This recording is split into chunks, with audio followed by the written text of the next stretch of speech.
toi seul, encore une fois de plus, à jamais tu seras l'agneau sur le dos. Je fléchis les genoux pour t'adorer toi seul. Alléluia. Pour t'adorer. Alléluia, alléluia, alléluia. Pour t'adorer. Jésus, Jésus, pour t'adorer. Seigneur Jésus, me voici pour toi. Alléluia, alléluia, alléluia. Pour t'adorer, Seigneur. Alléluia. Pour t'adorer, Jésus. Pour t'adorer, Seigneur Jésus. Et voici pour toi. Touche-moi, touche-moi, touche-moi, Seigneur Jésus. Touche-nous ce soir, Seigneur. Touche-nous, nous voulons être sauvés, nous voulons être guéris. Nous voulons être affranchis, nous voulons être bénis, papa. Et touche nos problèmes, touche nos maladies, touche nos problèmes, touche nos situations. Nous voulons être sauvés, nous voulons être affranchis, nous voulons être guéris, nous voulons être bénis. La main visible touche nos problèmes. La main de Dieu touche nos situations. La main du Père, la main du Père, la main de Dieu, la main puissante qui peut toucher sans douleur, qui peut guérir sans cicatrice, qui peut toucher sans douleur, qui peut guérir sans cicatrice. Nous voulons être sauvés, nous voulons être affranchis, nous voulons être guéris, papa, nous voulons être bénis. Il est là,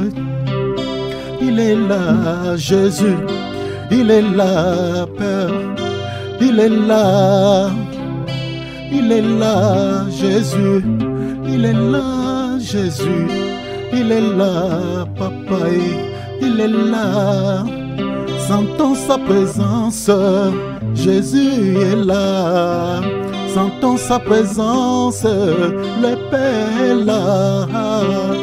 Il est là, Jésus, il est là, Jésus, il est là, papa, il est là, il est là, il est là, il est là, il est là, il est là, il est là, il est là, il est là, il est là,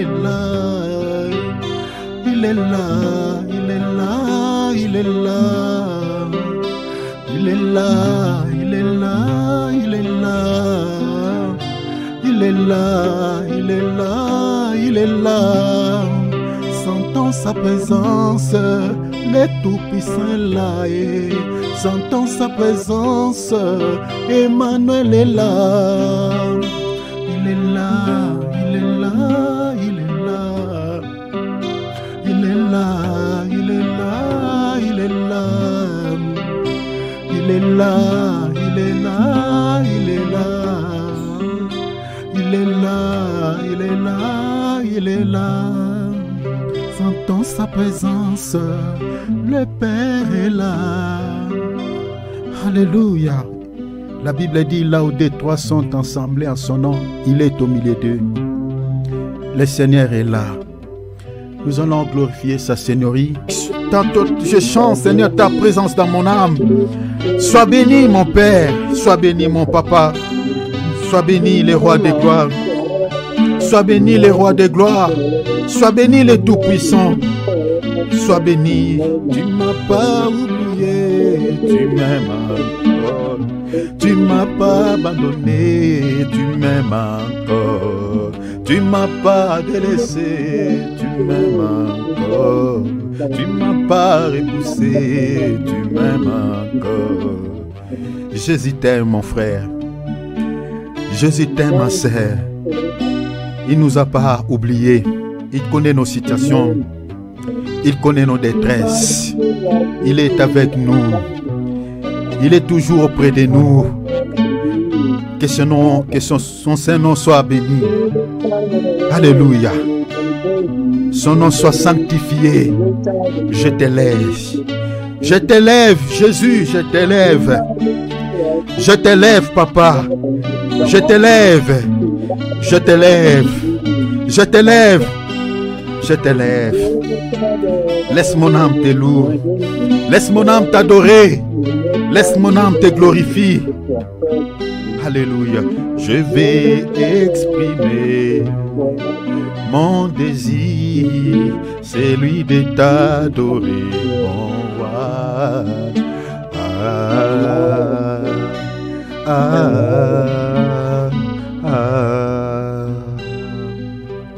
Alléluia. Les temps peuvent s'arrêter et les étoiles tomber du ciel. Oh, tu es Dieu, ton règne n'a pas de fin. Tu es Dieu, ton règne n'a pas de fin. Oh, tu es Dieu, ton règne n'a pas de fin.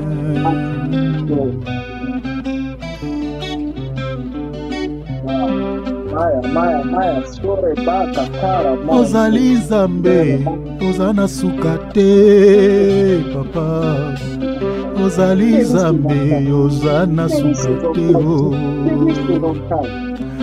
Ozali Nzambe, ozana sukate. Ozali Nzambe, ozana sukate, oh. Papa, tu es Dieu et ton règne n'a pas de fin. Oh, tu es Dieu et ton règne n'a pas de fin. Tu es Dieu et ton règne n'a pas de fin. Tu es Dieu et ton règne n'a pas de fin. Tu es Dieu et ton règne n'a pas de fin. Tu es Dieu, ton règne n'a pas de fin. Tu es Dieu, ton règne n'a pas de fin. Tu es Dieu, ton règne n'a pas de fin. Ozali Nzambe, ozana sukate. Ozali Nzambe, ozana sukate. Papa, Ozali Nzambe, ozana sukate. Ozali Nzambe, obongwa na kate. Ozali Nzambe, ozana sukate. Tu es Dieu, ton règne n'a pas de fin. Tu es Dieu, ton règne n'a pas de fin. Oh, tu es Dieu, ton règne n'a pas de fin. Tu es Dieu, ton règne n'a pas de fin. Tu es Dieu, ton règne n'a pas de fin. Ozali Nzambe, ozana sukate, oh, Papa ye. Ozali Nzambe, ozana sukate, oh. Papa yo ozali Nzambe, obongwa na kate, oh. Ozali Nzambe, obongwa na kate, Yesu. Oh, tu es Dieu, ton règne n'a pas de fin. Tu es Dieu, ton règne n'a pas de fin.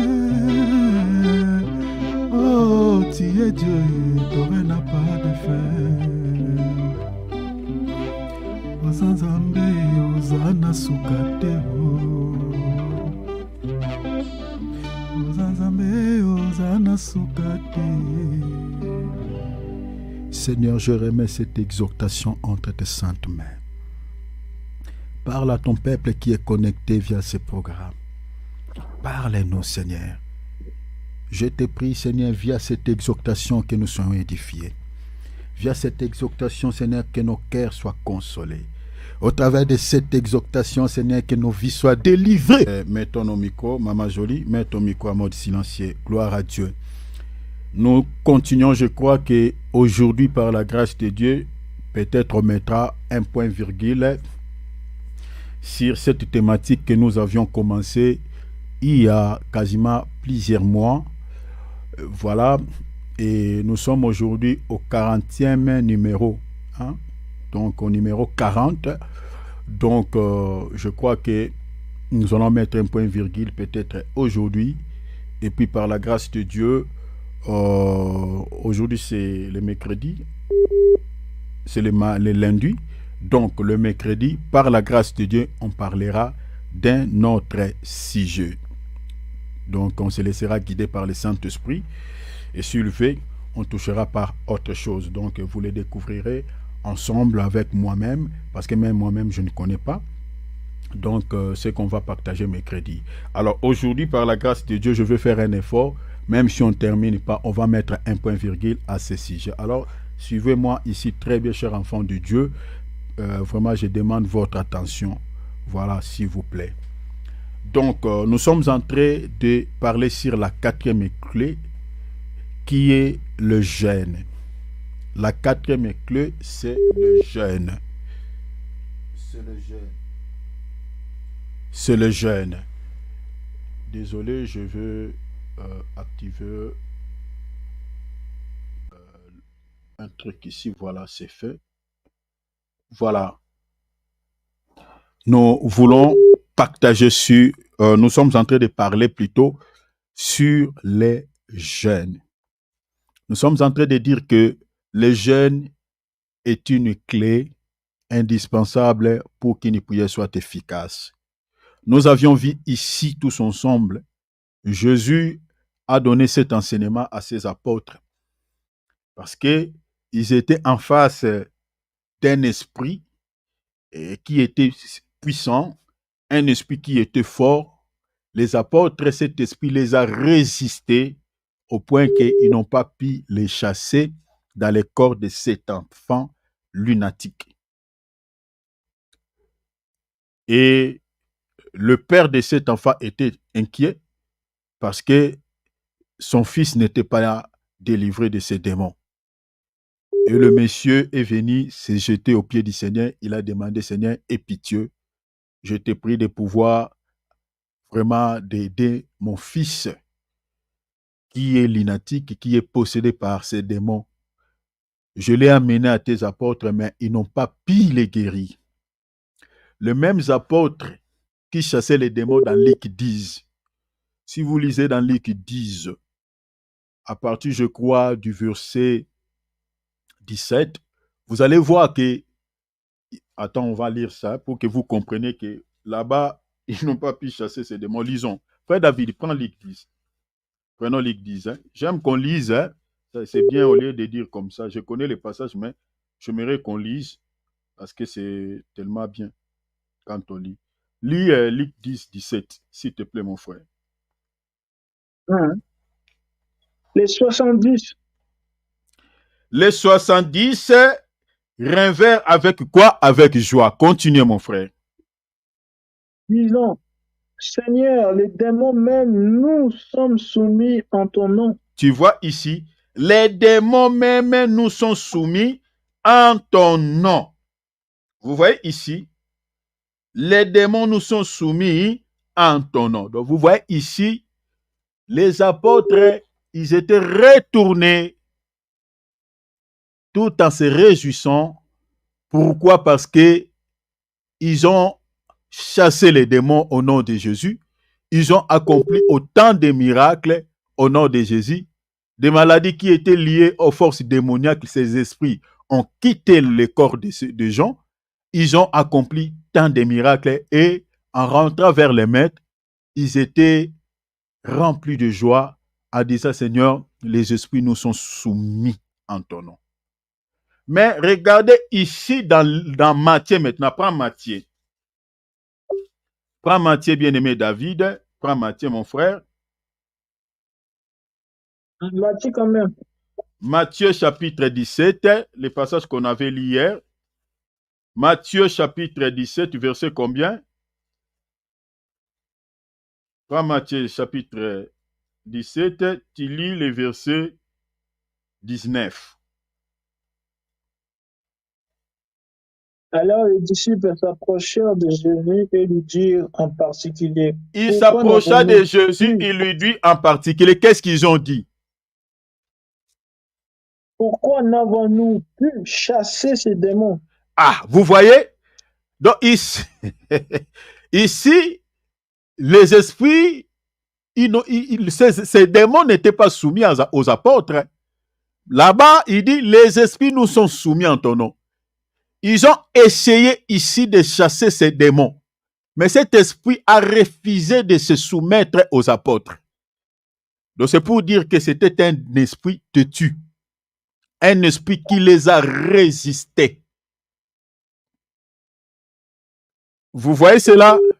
Donc c'est pour dire que il y a des esprits qui peuvent se soumettre à nous au nom de Jésus-Christ, mais il y a des esprits, même ici tu utilises au nom de Jésus, le nom de Jésus, tu les cites plusieurs fois, ne vont pas se soumettre à toi. On les appelle dans un langage purement spirituel des esprits résistants ou des esprits têtus. Tu peux utiliser plusieurs écritures de la Bible. La Bible dit en son nom, nous chasserons les démons. Ces démons-là têtus, ces esprits têtus-là, ils peuvent te résister jusqu'à ce qu'ils ne sortent pas. Comme le cas ici des apôtres. Ces démons les a résistés. Alors, les apôtres, ils ont interrogé le Seigneur parce que quand on a amené cet enfant vers Jésus lui-même, ça n'a pas pris beaucoup de temps. Jésus a chassé ces démons têtus. Les apôtres, cela les a inquiétés. Il dit, mais maître, pourquoi nous, ces démons, nous a-t-il résisté? Pourquoi n'avons-nous pas pu les chasser? Le Seigneur a relevé des problèmes. Il dit, le problème c'est que c'est l'incrédulité parce que vous n'avez pas la foi. Deuxième problème, le Seigneur dit parce que vous ne jeûnez pas.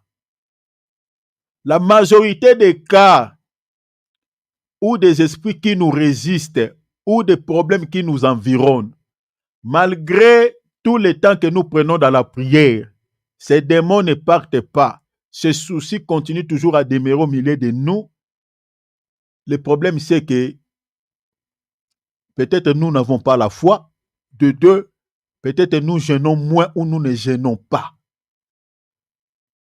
Parce que la foi et le jeûne mélangé avec la prière, jeûne et prière, cher enfant de Dieu, peut chasser n'importe quel démon. Si vous avez une foi, déjà, une personne qui possède la foi comme don, cette personne-là peut chasser n'importe quel démon. Maintenant, si vous n'avez pas la foi comme don, vous avez la foi comme fruit, cette foi a besoin de se développer ou de se grandir. Et cette foi, j'avais dit ici, que cette foi se développe ou se grandisse par la connaissance des Écritures, la connaissance que tu as. Vous voyez, quand on médite la parole, quand on écoute la parole, cette parole nous communique cette foi. C'est pour cela que la Bible dit, la foi vient de ce qu'on attend. Vous voyez, donc cette foi qui vient de la parole, c'est ça la foi comme un fruit qui se développent, qui se grandissent. Voilà, il y a de l'intérêt de pouvoir écouter la parole, d'écouter plus la parole, la bonne parole, bien évidemment, la bonne parole, qui peut faire grandir votre foi, et de méditer plus aussi la parole de Dieu, qui vous aidera aussi à grandir votre foi. Et cela vous aidera dans la prière des combats, que vous puissiez chasser n'importe quel démon. Au fait, la foi comme fruit vous permettra de rappeler à Dieu dans la prière certaines promesses. Quand il y a un démon qui vous résiste, vous pouvez récupérer une écriture. Si vous avez suffisamment mal la connaissance de la parole, vous pouvez récupérer une écriture dans la parole qui est liée. En fait, toutes les écritures sont les promesses de Dieu, mais cette écriture qui est une promesse de Dieu, qui va rappeler à Dieu ce qu'il a dit dans sa parole, et cela vous permettra de chasser ces démons. Pourquoi? Parce que dans Ésaïe, le Seigneur dit « Réveille ma mémoire ». Vous voyez cela? Réveille ma mémoire. On réveille la mémoire du Seigneur quand on touche une écriture que lui-même il a dit. Et que nous sommes en train de vivre, par exemple, une situation compliquée, et compris il n'y a pas de solution, on peut réveiller la mémoire du Seigneur en touchant une promesse de la Bible. Vous voyez? Que lui-même il a prononcé dans sa bouche, nous a fait comme promesse. Et quand on touche cette écriture, le Seigneur ne peut que se soumettre devant sa parole, et il n'aura pas d'autre choix de pouvoir intervenir ou de décanter cette situation. Vous voyez? Donc, voilà pourquoi il y a de l'intérêt de méditer la parole, de lire plus les Écritures pour que votre foi puisse grandir. Alors, les jeûnes, Jésus a dit les jeûnes. Les jeûnes, mes bien-aimés, ça nous aide aussi dans les prières de combat de chasser n'importe quelle classe de démons. Même si ces démons-là appartiennent à une classe supérieure ou est un esprit puissant.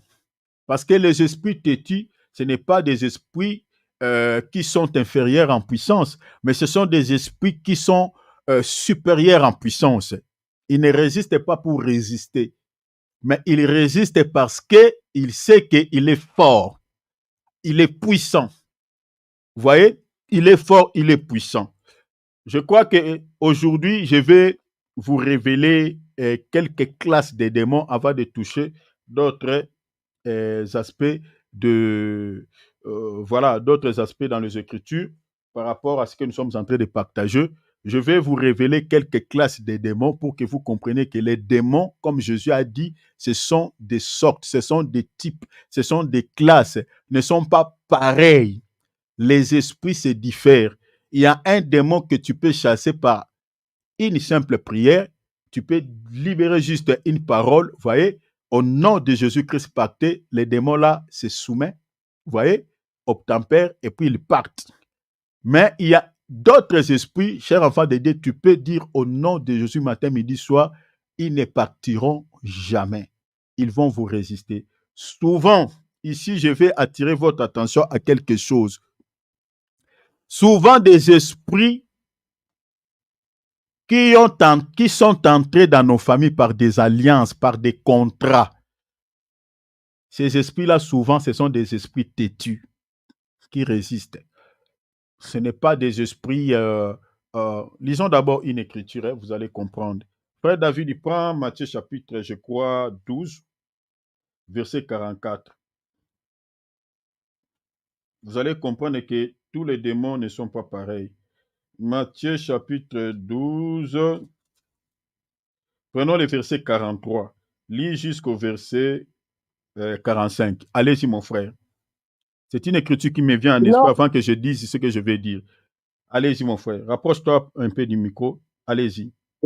Lorsque l'esprit impur est sorti d'un homme. Regardez ici, Jésus dit, lorsque l'esprit impur sortit d'un homme, il va par des lieux arides. Il va par des lieux arides.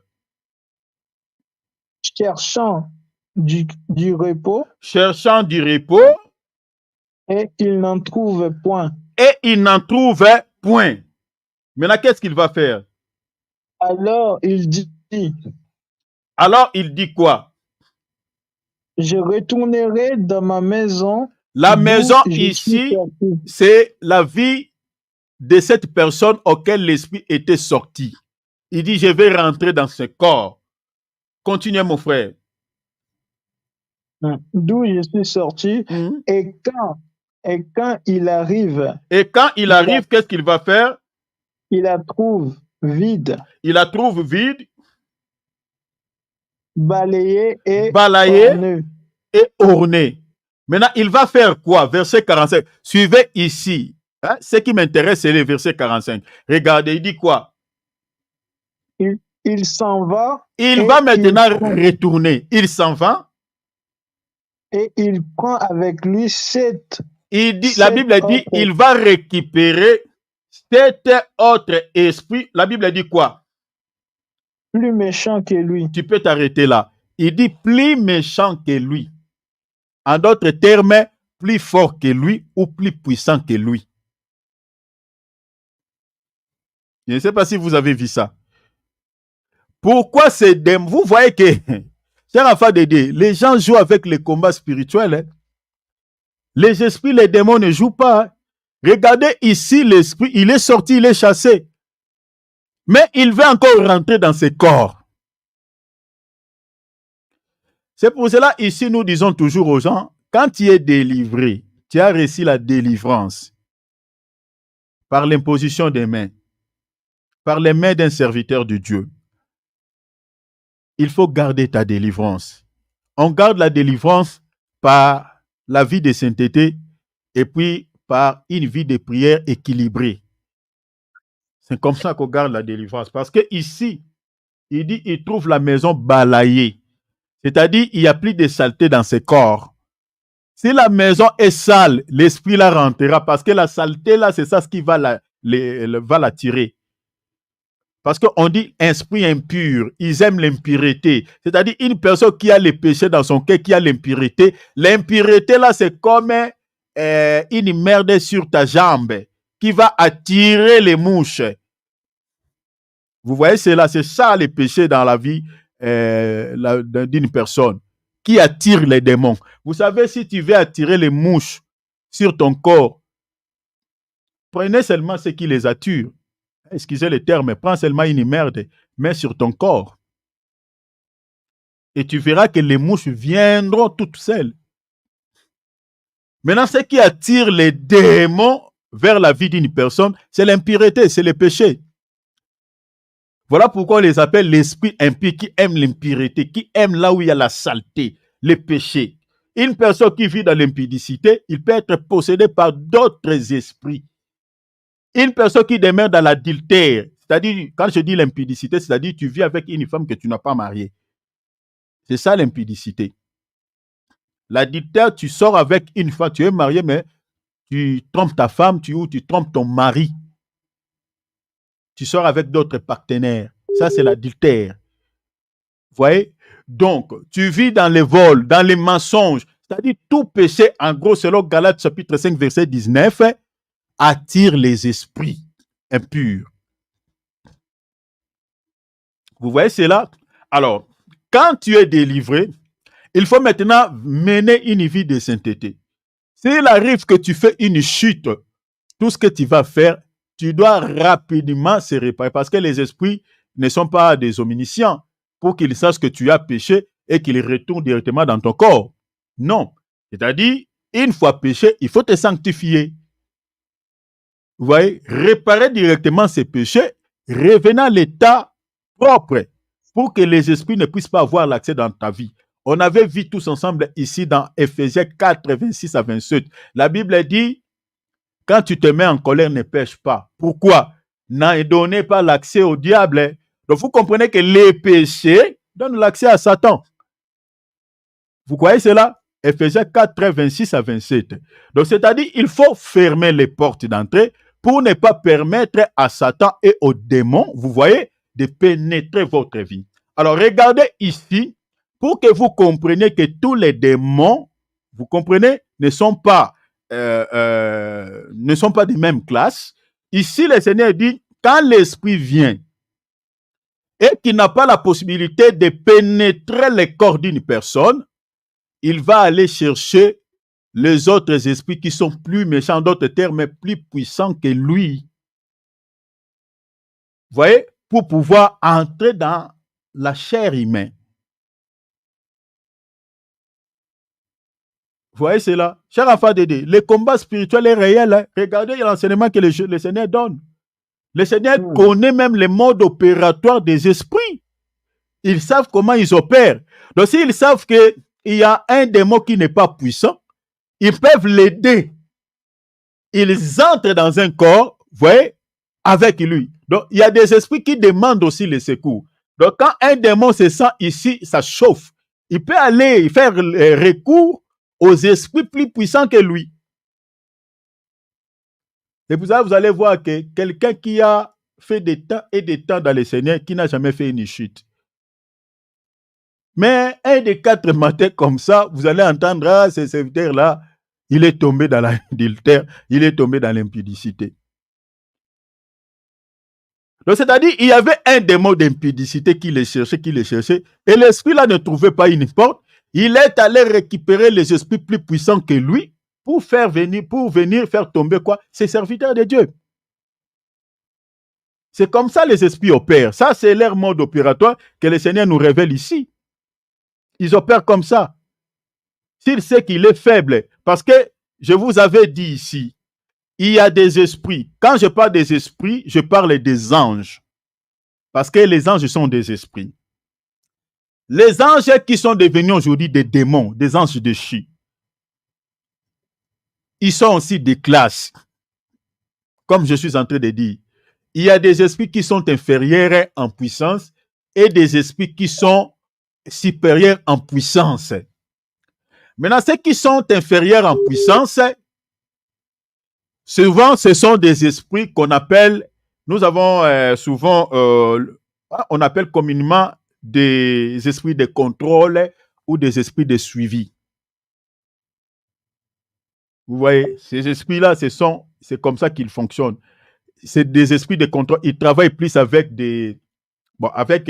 tout ce qui sont dans le monde occulte.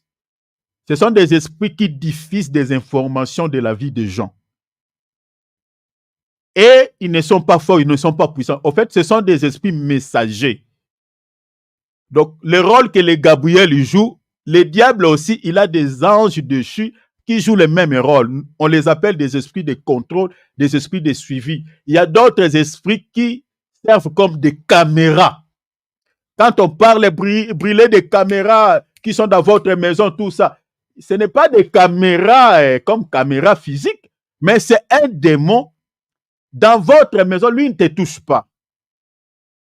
Mais il veille seulement sur ta vie, sur tout ce que tu fais dans ta maison pour pouvoir diffuser cette information au monde des ténèbres ou aux gens qui travaillent à connivence avec lui. Souvent, les sorciers opèrent avec ce genre de démons. Ce sont des esprits dans le monde exotérique qui sont de basse classe. Ils travaillent avec des sorciers, c'est-à-dire ceux qui pratiquent la magie noire.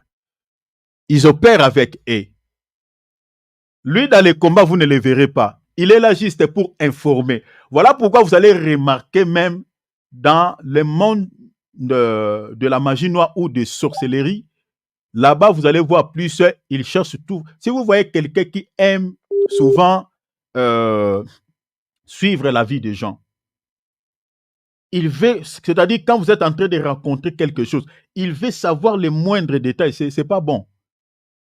Les gens qui demandent, c'est-à-dire quand vous êtes en train de raconter une histoire, c'est-à-dire vous sautez certains détails, mais lui, il veut savoir, il dit, mais là, après, c'est là que les gens qui cherchent à savoir les détails, je ne dis pas tous, mais souvent, ce sont des gens suspects. Ce sont des gens suspects. C'est comme ça que ces esprits-là travaillent avec ce genre de personnes pour pouvoir diffuser l'information. Et quand l'information est arrivée, parvient au monde des ténèbres, ils sauront maintenant comment ils vont t'atteindre. Ce sont des esprits messagers. Donc, vous voyez, le diable singe Dieu. Le diable imite Dieu.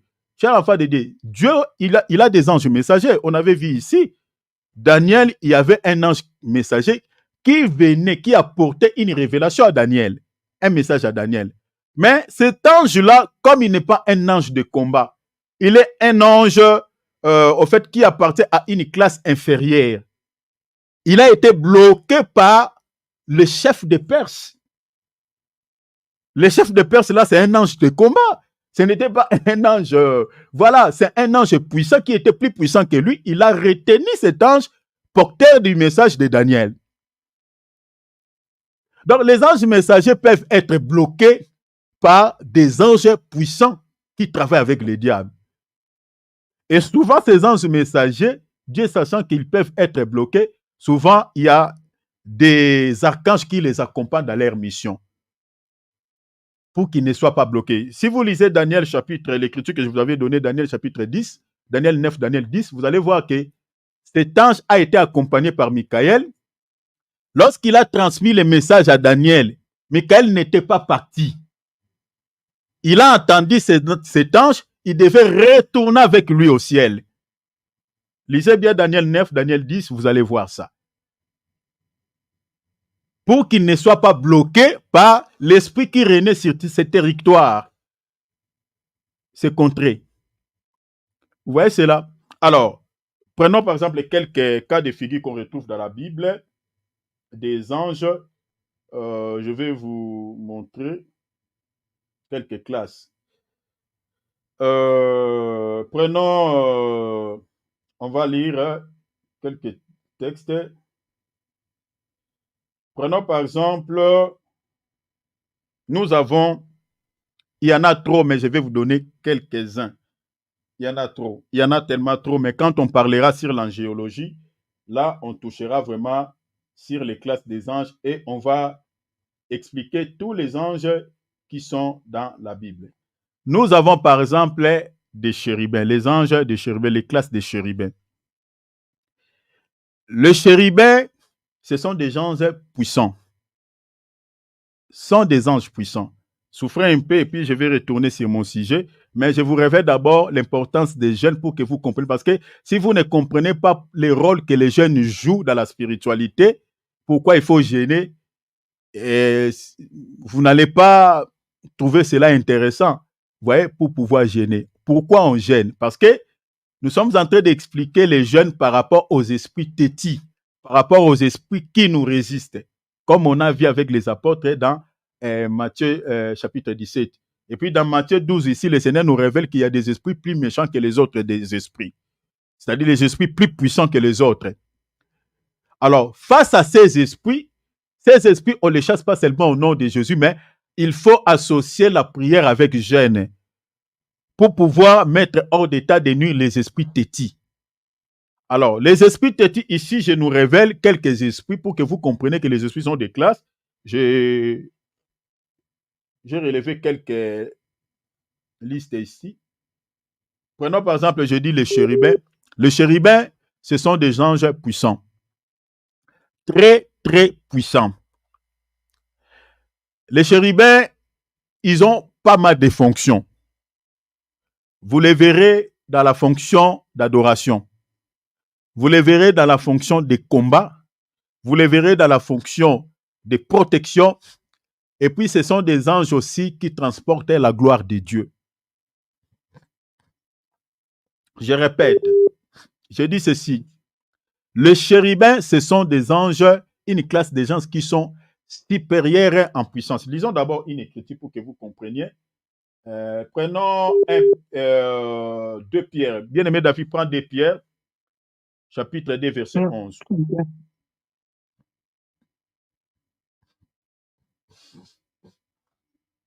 Deux Pierre, chapitre 2, verset 11. Notez. Lis, mon frère, s'il te plaît. Tandis que les anges supérieurs en force et en puissance, vous voyez, on dit supérieur en force et en puissance. Continuez. Ne porte pas contre elle des jugements injurieux devant le Seigneur. Ne porte pas contre elle de jugement injurieux devant les seigneurs. Ici, les anges, parmi les anges supérieurs en puissance, il y a Michael. Souvent, on les appelle des principautés. Michael fait partie de cette classe. Je crois, j'avais parlé de cela hier. Dans Daniel, si vous lisez, Daniel chapitre combien? Je vous avais donné l'écriture ici. Daniel chapitre 10, lisez à partir du verset 13. Michael fait partie de cette classe des anges supérieurs en force et en puissance. Et cette classe des anges, on les appelle des principautés. C'est-à-dire les principautés, ce sont des anges supérieurs en puissance. Michael fait partie de cette classe. Souvent, ce sont des anges qui dirigent aussi un groupe des anges. Je suis dans Apocalypse chapitre 12, verset 9. C'est-à-dire ce sont des anges qui sont des chefs. Ils dirigent. Ce sont des chefs de l'armée ou des armées de l'Éternel parce qu'il y a, le Seigneur a plusieurs armées. Ouais, qui ont des... comment on utilise dans un langage en armée, on utilise des bataillons. Donc, ils ont des bataillons qu'ils dirigent. Comme Michael, il dirige aussi tout un bataillon, je peux dire, ou tout un groupe des anges. Mais il n'est pas le seul parce que ici, il fait partir, la Bible dit, il est l'un des principautés, c'est-à-dire, il y a d'autres principautés que lui. Vous voyez?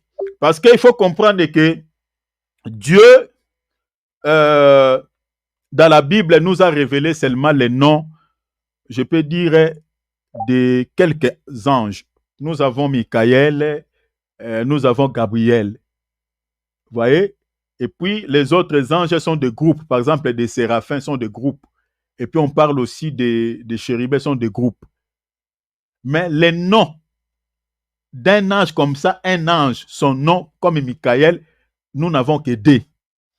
Et puis, Gabriel. Les noms des autres anges comme des séraphins, dans les vraies Bibles, ça n'existe pas. C'est seulement dans la Bible la Bible Nouvelle-Jérusalem ou la Bible des catholiques, des cathos. Là, vous trouverez des noms des anges supplémentaires. Et puis, dans la Kabbale aussi, ils ont ajouté aussi les noms des autres, de certains anges, comme Itiolé. Ça, j'avais entendu ça dans la bouche d'un homme de Dieu. Un ange qui s'appelle Itiolé, mais dans la vraie Bible, vous ne trouverez pas ça. Haoua. Des noms comme ça. Donc ça, ce sont des anges déchus. Ce n'est pas des véritables anges. Les noms de quelques anges que le Seigneur nous a donnés, que des anges, Michael et Gabriel. Après, il y a le groupe des anges où on retrouve aussi leurs noms comme des séraphins, des chérubins. Alors, je dis que Michael fait partie des classes des principautés et il y a plusieurs principautés, c'est-à-dire des principautés, ce sont des anges supérieurs en force et en puissance. Le rôle de ces anges-là, c'est de pouvoir rendre à Dieu un service en faveur de nous, tels que nous sommes là. Chers enfants de Dieu, nous sommes environnés des anges, mais vous ne les voyez pas.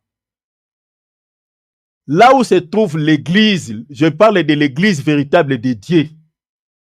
Et je ne parle pas des bâtiments, je parle des hommes.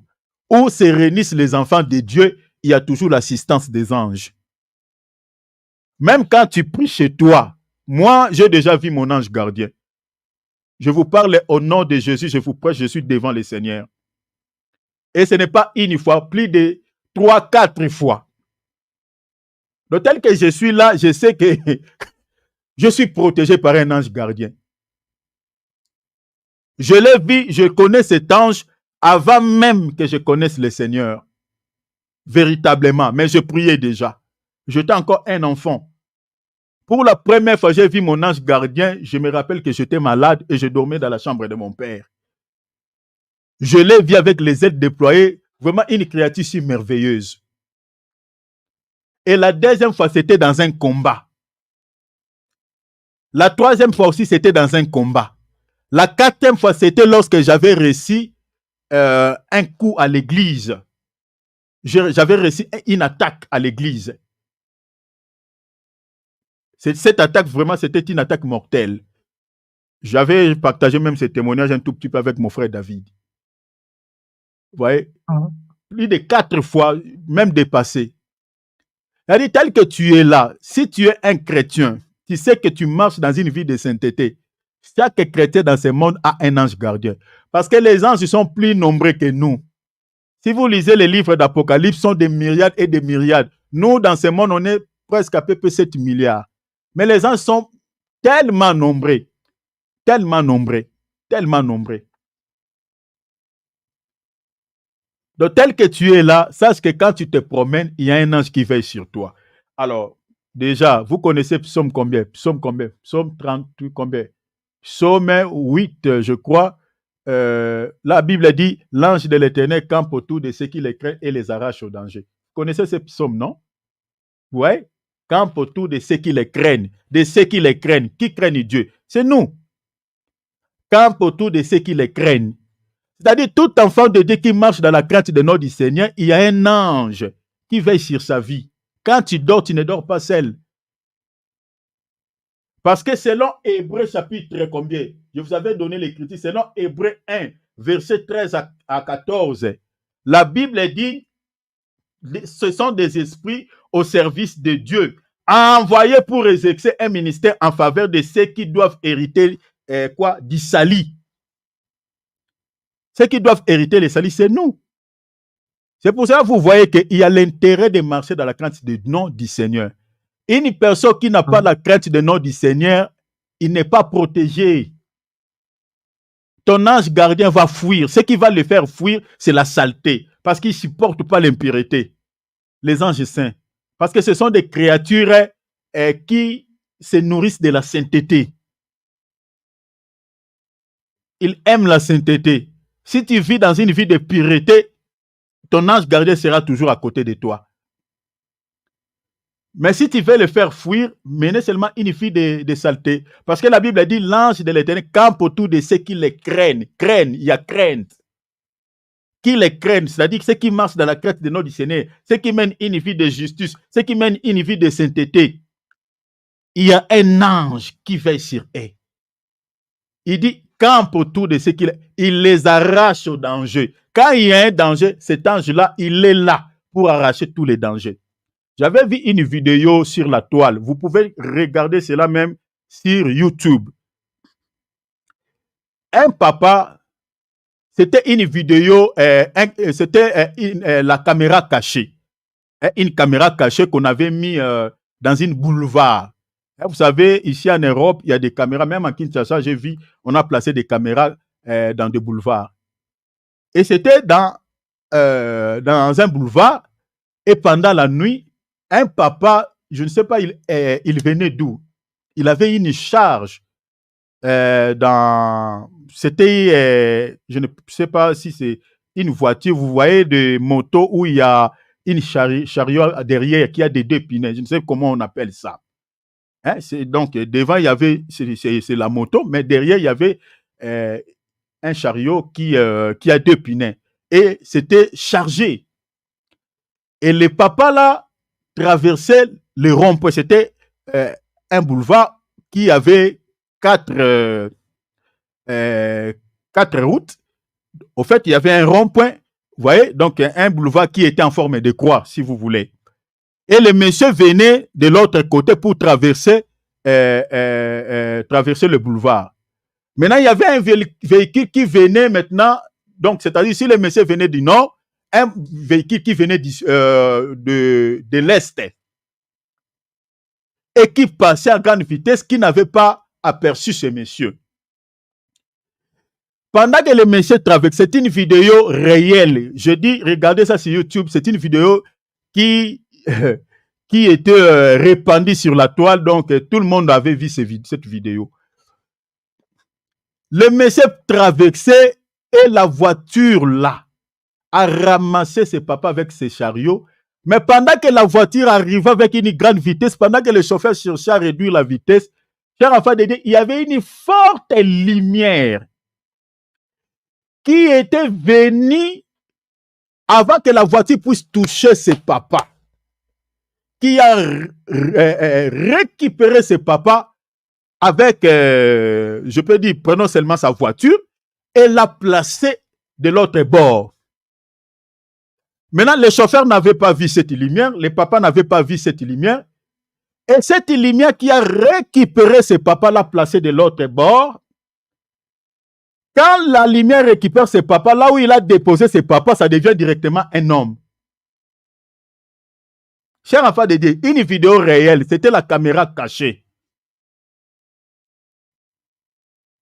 Ça devient une... Mais bien aimé, vous savez, dans ce monde, nous faisons des croisements avec certaines créatures, parce que les anges, en réalité, ce sont des créatures qui ont la même morphologie, des fois, la même morphologie que nous, je peux dire.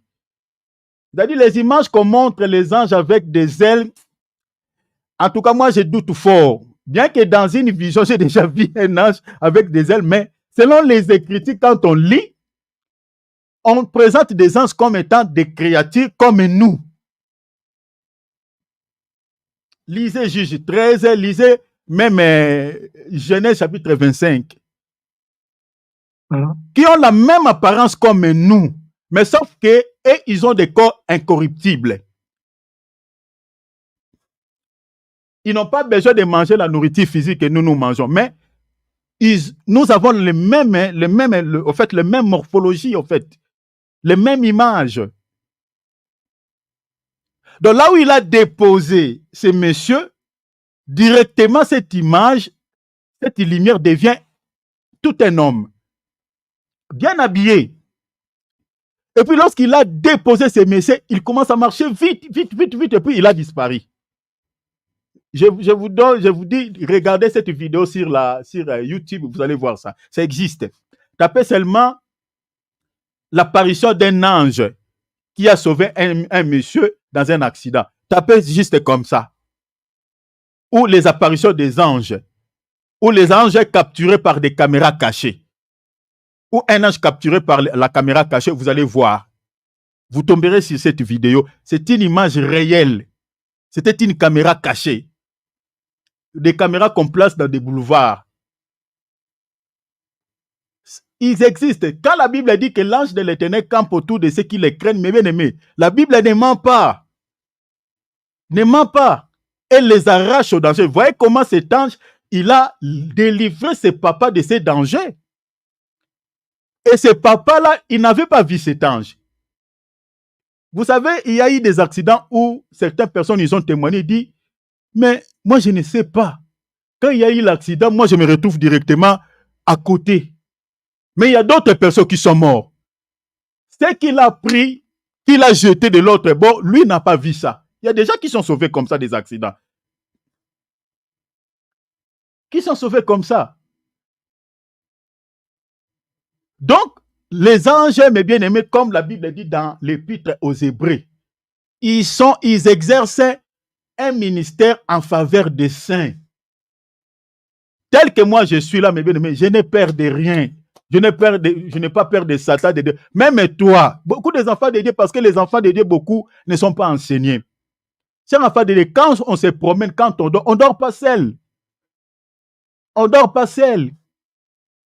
Les anges de Dieu, nuit et jour, même pendant que je parle là, ils sont là. Mais mes yeux physiques ne peuvent les voir, à moins que Dieu m'ouvre les yeux. Regardez même Élisa avec Géasi. Quand l'armée syrienne venait pour s'attaquer à l'Israël, Géasi était en train de trembler. Mais Élisée voyait l'armée de l'Éternel derrière les anges. Il dit à Géasi, si tu savais l'armée qui est derrière nous, tu n'auras pas peur. Mais ces anges, les anges de Dieu, les anges gardiens, ils ne veillent pas dans la vie de tout le monde. Ils veillent sur la vie de ceux qui craignent l'Éternel parce qu'ils ne supportent pas l'impureté. La Bible dit l'ange de l'Éternel campe autour de ceux qui les craignent. Et ces anges deviennent souvent plus puissants. Ils exercent un ministère plus puissant dans nos vies, surtout quand on gêne. Là, ils circulent entre le ciel et la terre. Surtout si ta vie est menacée par des démons, par des esprits puissants, et que tu gênes. À chaque fois quand tu gênes, sache que tu invites les anges de Dieu. Parce que pour être délivré des esprits qui t'attaquent, des démons de condamnation, des démons, des esprits de mort, des esprits de maladie. Chers enfants de Dieu, vous pensez que Dieu nous délivre comment? C'est les anges qui accomplissent ces ministères. C'est les anges. Quand on dit au nom de Jésus, il y a les anges qui sont derrière le nom de Jésus pour chasser ces démons. Quand le nom de Jésus est invoqué, les esprits de Dieu, les anges, sont là pour pouvoir chasser les démons. Et ce ne sont pas des anges messagers, mais ce sont des anges qui ont été créés par Dieu pour exercer les combats. Alors, j'étais en train de dire ceci. Il y a de l'intérêt de marcher dans la crainte de notre Seigneur, je souligne, je réitère, pour que tu sois protégé par les anges gardiens. Dieu veut protéger tous ces enfants qui sont dans ce monde. Mais beaucoup des enfants de Dieu ne reçoivent pas la protection de la part de Dieu, la protection divine, parce qu'ils ne marchent pas dans la crainte de notre Seigneur.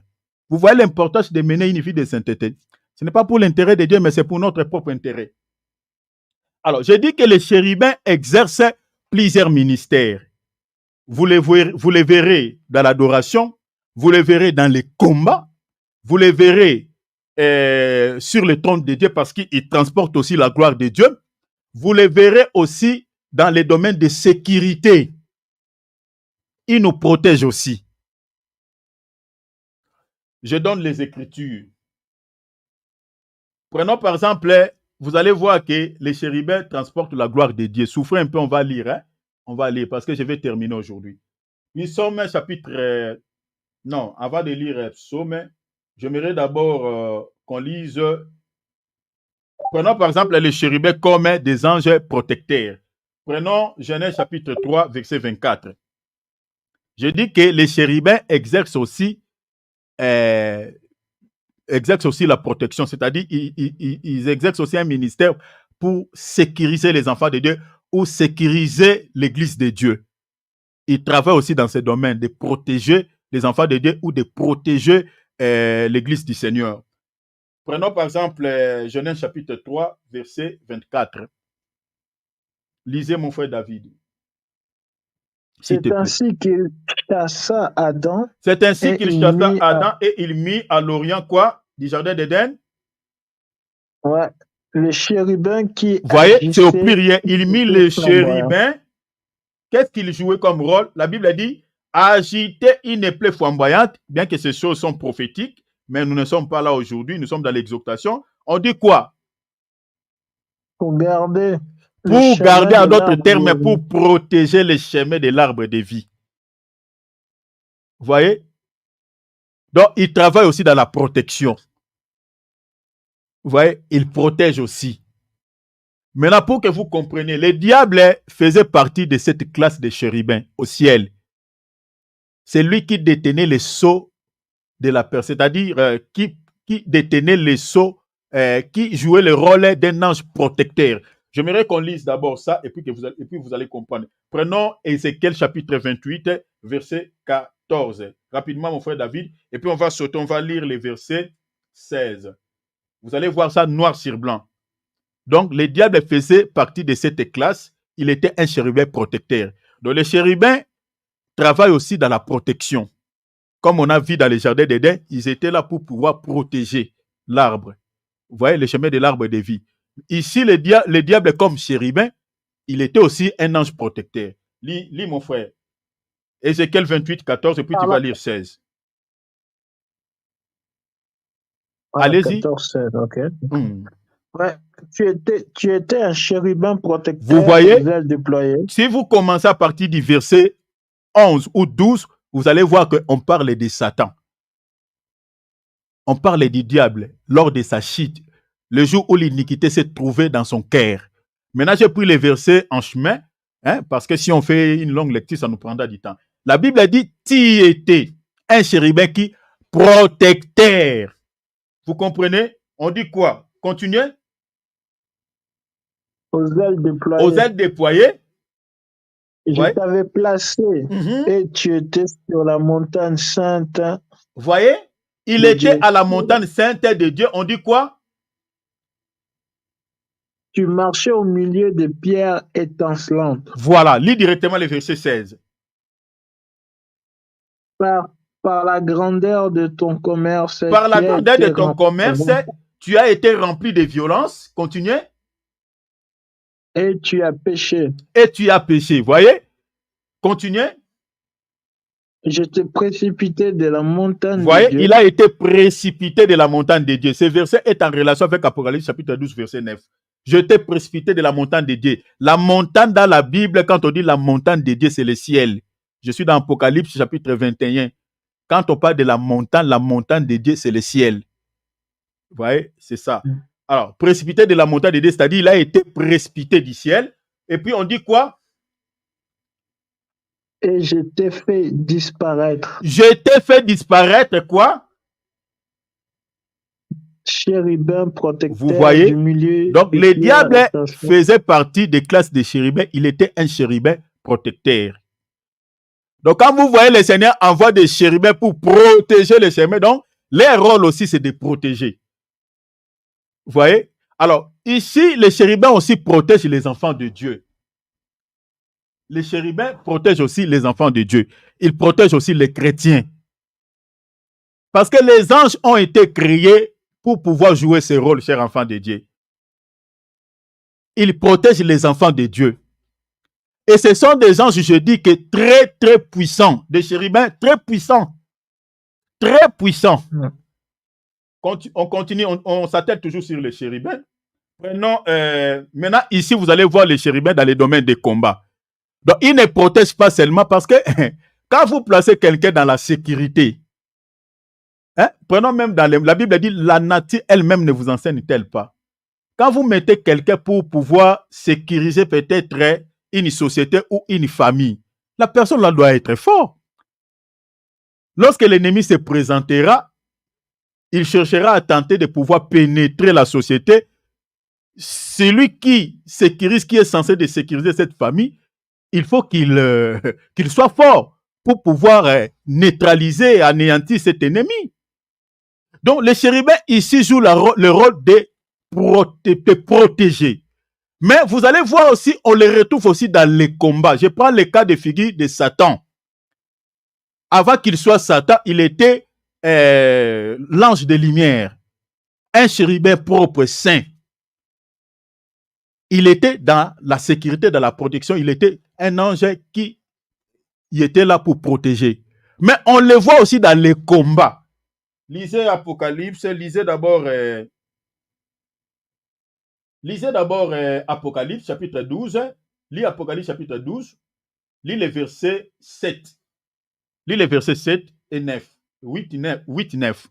Apocalypse chapitre 12. Allez-y mon frère, rapidement. Mais ils ne furent pas les plus forts. Non, lisez à partir du verset 7. Il y eut guerre dans les ciels. Michael et ses anges. Vous voyez ici, on voit Michael et ses anges. Donc vous comprenez que Michael dirige les anges. Donc il est chef. Et ces anges combattirent contre qui? Contre les dragons. Contre les dragons. Point. Et puis on dit quoi? Et les dragons et ses anges combattirent. Vous voyez, et les dragons et ses anges combattirent aussi. Si vous lisez jusqu'au verset 9, on parle du diable. On les présente ici comme dragon. Donc vous voyez le diable, lors de sa chute, étant que chérubin, il jouait le rôle de protéger. Mais vous voyez ici dans les combats, il combat. Il combat contre un principauté parce que Michael fait partie des principautés. Donc les chérubins, ce sont des gens puissants. Et ce n'était pas facile pour les précipiter sur la terre. Quand on dit il a combattu, il a combattu. C'était le combat. Donc c'est un ange puissant. Regardez même tous les désordres qu'il sème dans ce monde. C'est un guerrier, il combat. Mais Les chérubins, on les voit dans la protection, dans la sécurité. On les voit aussi dans les combats, même si vous lisez Ézéchiel. Hein? Ézéchiel, vous pouvez lire ça même à la maison. Ézéchiel chapitre 1, lisez le verset 13. Vous allez voir que les chérubins, ce sont des anges qui exercent aussi les combats. Vous pouvez lire aussi Ézéchiel chapitre 9, verset 3. Vous lisez jusqu'au verset 6. Ce sont des anges qui exercent aussi les combats.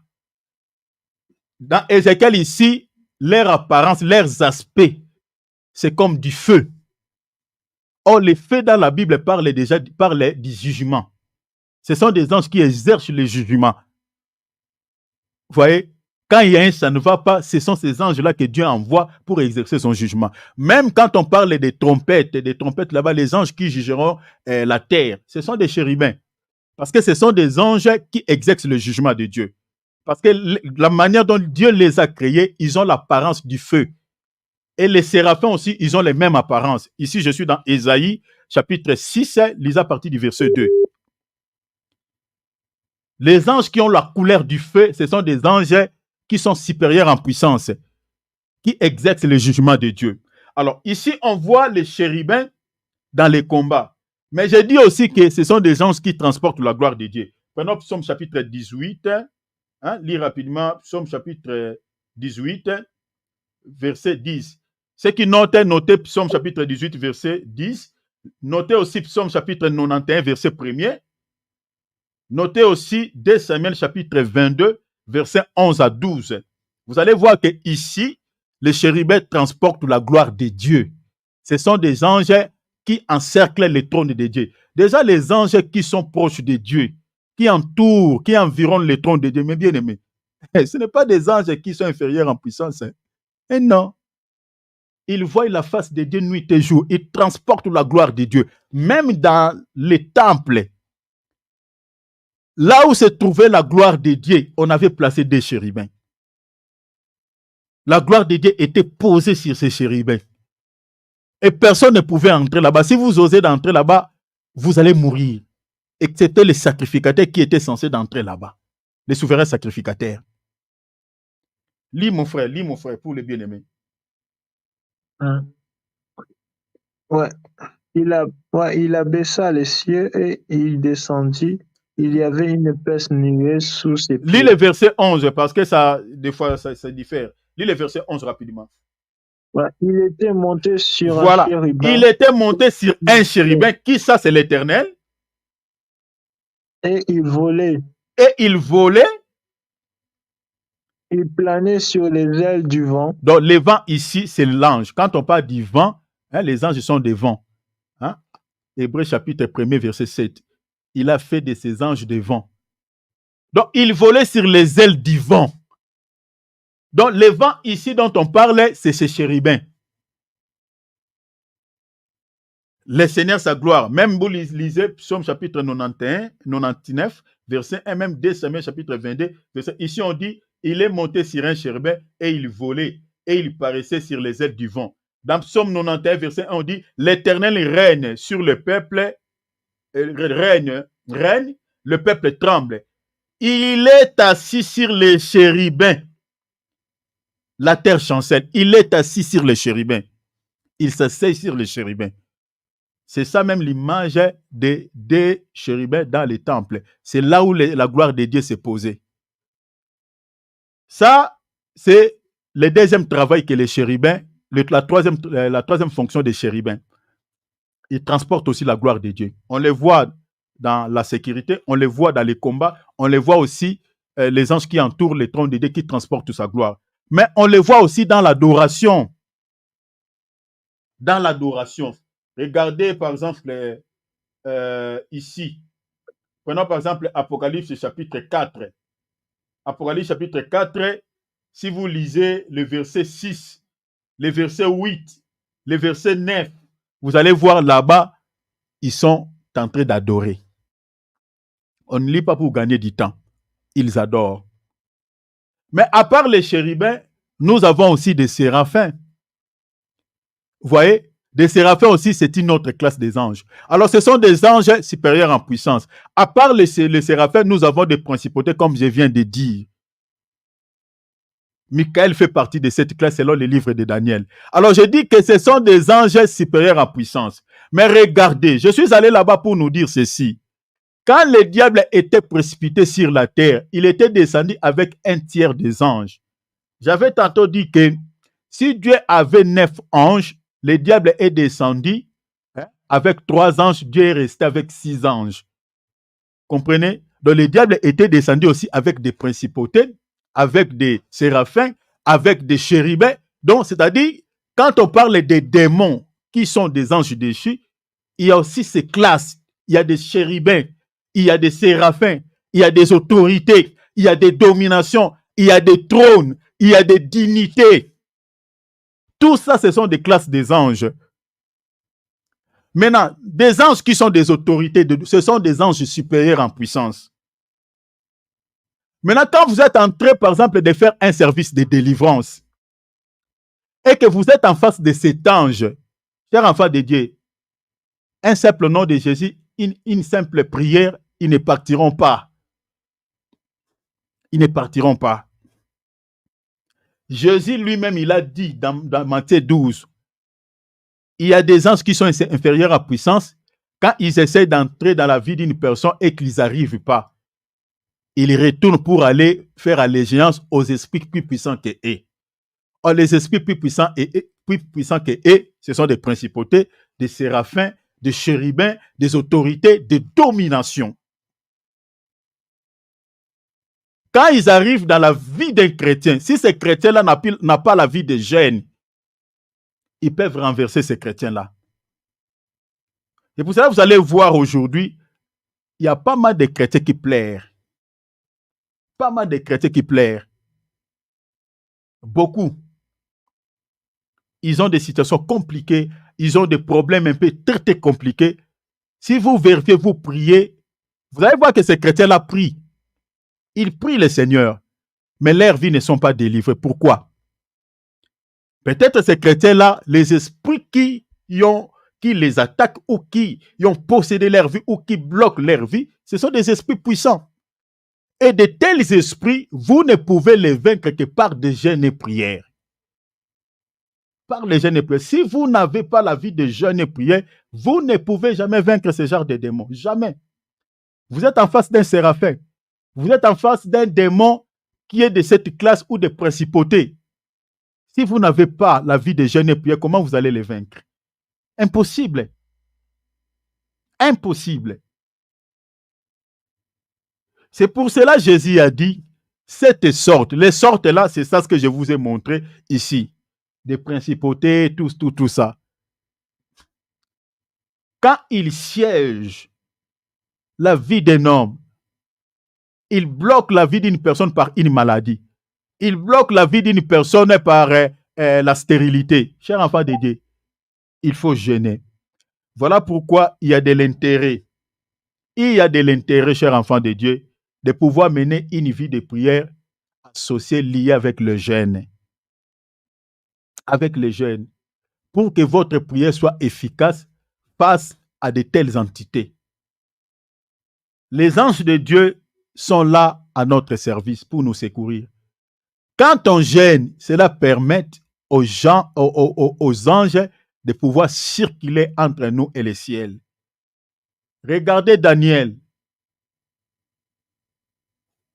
L'ange messager était retenu. Mais pour que Dieu puisse dépêcher un ange plus puissant que ces démons de Perse qui avaient retenu cet ange messager, Daniel persévérait dans la prière, dans le jeûne. Il persévérait dans la prière, dans le jeûne. C'est cela qui avait permis que Dieu puisse envoyer maintenant un ange plus puissant que ces démons-là qui régnaient sur le royaume de Perse. Donc, si Daniel, par exemple, n'était pas dans un jeûne, ça allait être compliqué. Donc, c'est-à-dire, la vie de jeûne, c'est important. Prenons par exemple nous, depuis hier, moi, nous sommes dans les jeûnes. Jusque-là, est-ce que nous sommes morts? Non. Beaucoup, ils ont peur de jeûner, je ne sais pas pourquoi. Vous avez une situation tellement complexe, très compliquée. tu souffres énormément, tu es attaqué par l'ennemi, tu es bloqué dans un domaine quelconque, tu as peur de jeûner parce que tu vas souffrir de faim.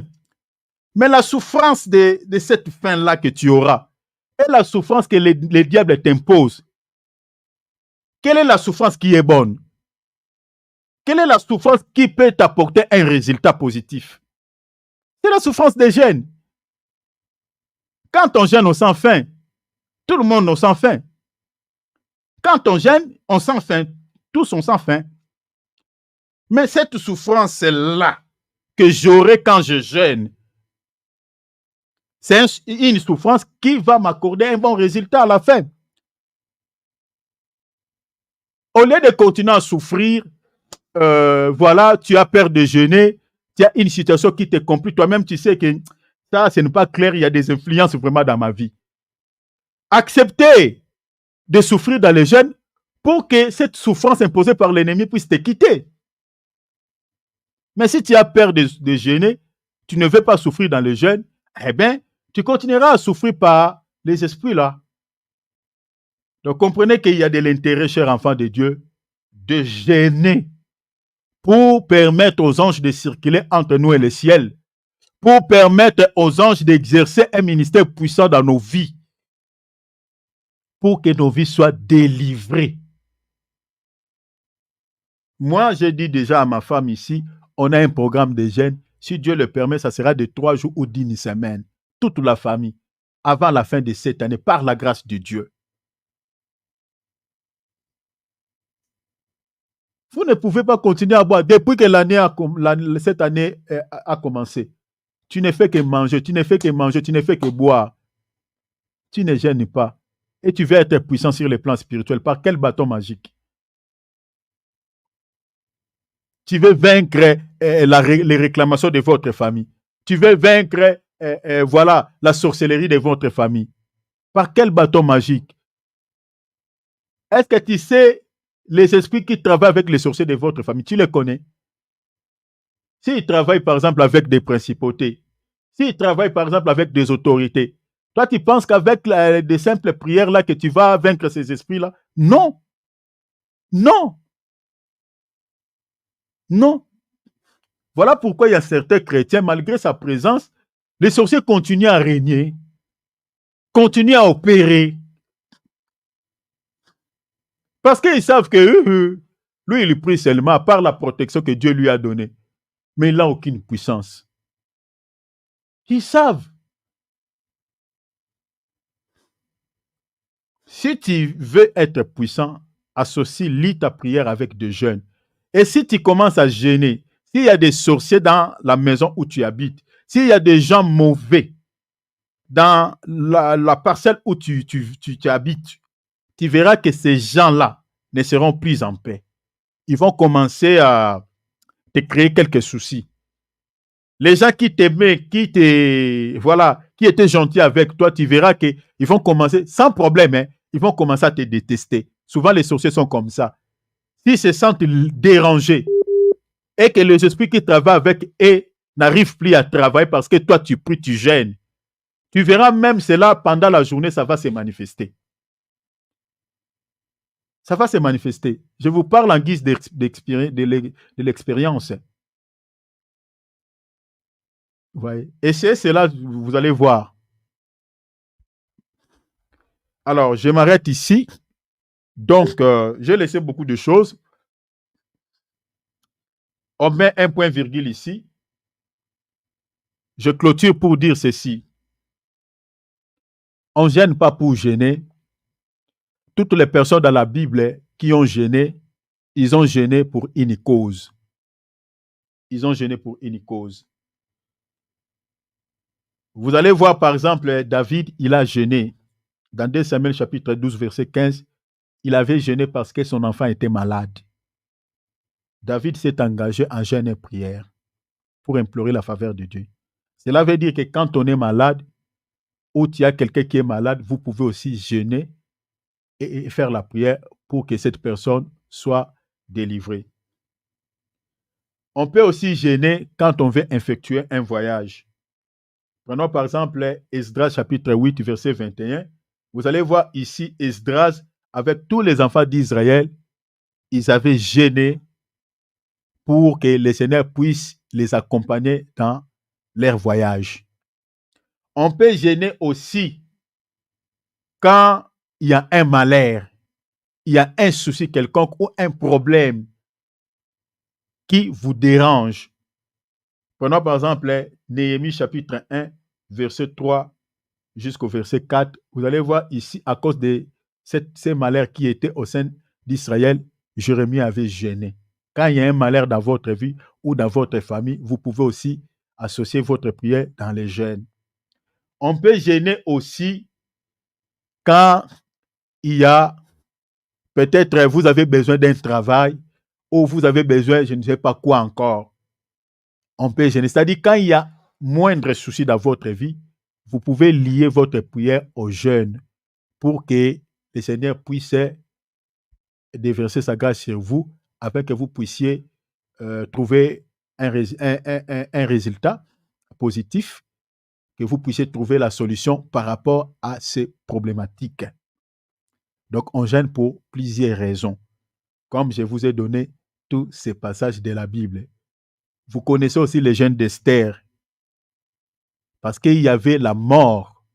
Esther et tous les Juifs qui étaient au royaume d'Asiris, au royaume des Mèdes et des Perses, ils s'étaient engagés dans les jeûnes et prières. Parce qu'il y avait la mort. Il y avait une sentence qui était donnée qu'on devait exécuter tous les Juifs. Et face à cette situation, personne ne pouvait intervenir pour ces Juifs parce qu'on devait tous les exterminer. Esther s'est engagée à un jeûne de 3 jours et tous les Juifs. C'est-à-dire quand vous êtes menacé aussi par un esprit de mort ou votre famille, vous voyez qu'il y a un esprit de mort qui règne, pour chasser ces démons, vous pouvez aussi s'engager à un jeûne et prière pour pouvoir faire face contre cette entité démoniaque. Donc, on jeûne pour plusieurs raisons. Alors, on clôture ici. Les jeûnes, comme je viens de dire, donnent l'efficacité à la prière. Demandons à Dieu. Déjà, demain, nous allons encore monter. On aura encore un jeûne et prière. Voilà. Ceux qui commencent à 20h, vous pouvez déjà commencer. Donc, moi, j'avais commencé à 22h. Donc, déjà là, je suis déjà descendu dans mon jeûne. Donc, demain, on a encore un jeûne de 24. Chers enfants de Dieu, s'habituer à faire des jeûnes, s'habituer, c'est très important. Faites un effort de jeûner. Vous aurez de bons résultats. Nous allons prier, demander à Dieu qu'il nous donne la force de jeûner, qu'il nous donne la force de faire de discipline comme Daniel, jeûne de 24 heures, jeûne de 3 jours, jeûne d'une semaine, pourquoi pas un mois, pourquoi pas même 40 jours. Si je veux être vraiment déterminé, je peux rester. Parce que on gêne aussi plusieurs jours par rapport à la situation à laquelle qui te complique la vie. Alors demande à Dieu que tu ne sois pas quelqu'un qui aime tout le temps manger, mais que tu sois quelqu'un qui peut aussi refuser la nourriture et prendre un temps dans la présence de Dieu. Parce que cela te permettra de vaincre. Les anges seront relâchés depuis le trône de Dieu pour venir à ton secours. Parce que quand quelqu'un jeûne, ils viennent. On a vu ça avec notre bien-aimé Daniel. On a vu ça même avec notre bien-aimé Esther. Ils viennent, ils nous assistent. Jésus, notre maître, même a été assisté dans les jeûnes de 40 jours et 40 nuits par les anges. Quand on jeûne, les anges circulent entre nous et le ciel. Demandons l'aide de Dieu. Prions au nom de Jésus. Bravo Sutakaya. Ouvrons nos micros. Mabro Kateria. Linde Matima Mosunaketa. Rite Katarama Sono. Brayo Sodoros Kataria Shamandeka. Père. Horabo Sodobroda. Rime Ketemere Mando Shene. Ne Turama Shando Robo Shada. Rika Bere Babo Shada Boroso. Père. Je te prie de pouvoir nous accorder La